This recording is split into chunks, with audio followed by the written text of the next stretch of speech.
What's going on, Jeromes? The Minnesota Vikings have a very competitive wide receiver room this year with Justin Jefferson, Jordan Addison, KJ Osborne, and a slew of other names. One of them is Jalen Reagor. Yes, the former number 21 overall pick back in the day, back in 2020, taking one spot ahead of his now teammate Justin Jefferson. No big deal. But, last year, before the start of the season, Vikings making the trade, acquiring Jalen Reagor, and you're thinking that, hey, mama, I can change him. We can get things going and all that stuff. But it never really took. Reagor was he had his ups and downs as a punt returner, and he never really panned out on offense. He ended up with 8 catches for 104 yards, receiving on 13 targets, 1 touchdown, but that was a design shovel pass, and he just never really found his footing.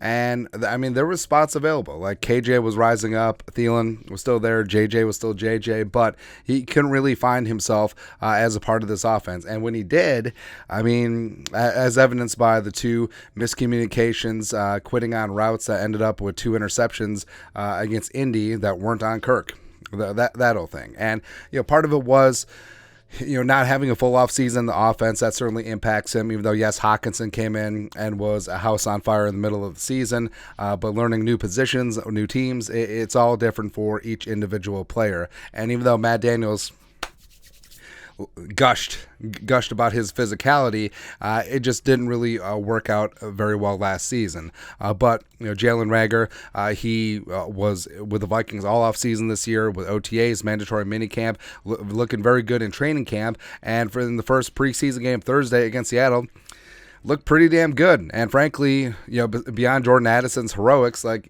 Reagor was wide receiver 1 for the Vikings. Nick Mullins was looking his way frequently.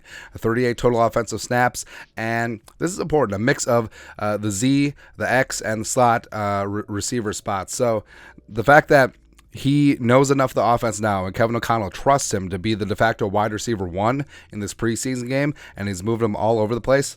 That's important. It is. 4 catches, 55 yards on 4 targets, including a really nice across the middle catch where he stood in there, took a shot from Kobe Bryant, and he did really good. And he was attacking at all 3 levels, and you do love to see it. Also, his run blocking was solid. He had 15 run blocking reps, no real negative ones.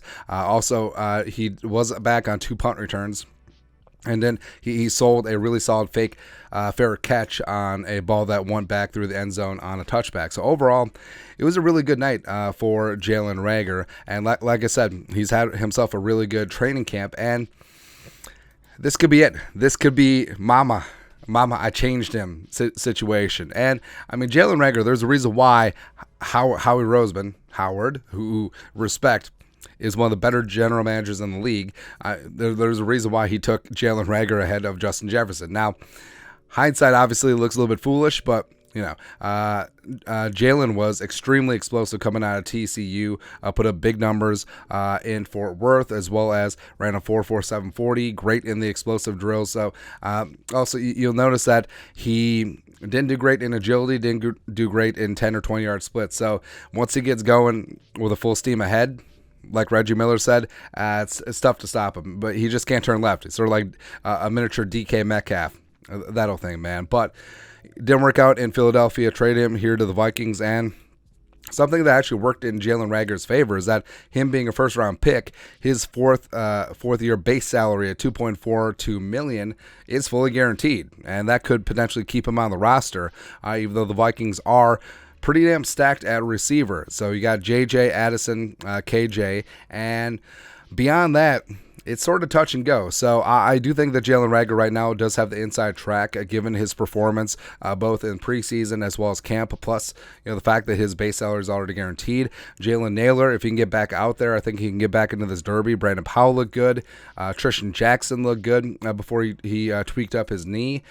Blake Proles had his moments in camp, didn't look great in the preseason game, but can still get after it. N'Keal Harry, breaking late on the outside, the former first-round pick, another mama I can change him situation, which Kwesi loves. But overall, I'm pretty happy for him. I do think that Jalen Reagor, Kwesi, and the Vikings traded for him for a reason, and I do think that he can potentially pan out on some of that potential that did make him a first-round pick back in 20. That did make him a guy selected before Justin Friggin Jefferson. So maybe he'll get things together this year in a rookie, in a contract year, because they obviously did not pick up his fifth-year option, which would have guaranteed him $19 million and change next year, which.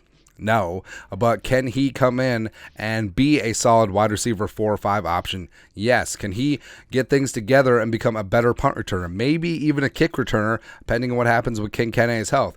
Yes, I think he certainly can do that too. So I'm really happy. I think that Jalen really approached this offseason and training camp with a great attitude. He put in the work, and he's doing the damn thing, and you're seeing the results on the field. So super pumped, super proud of him, and hopefully it continues to carry over through the rest of preseason and into the regular season. But your thoughts are thoughts. Jalen Reagor making a push to rooster on this team. Let us know your thoughts and our thoughts in the comment section below. Subscribe for daily Vikings takes. Want to support the work? Put a little something in the Venmo. But till next time, Skol, production value.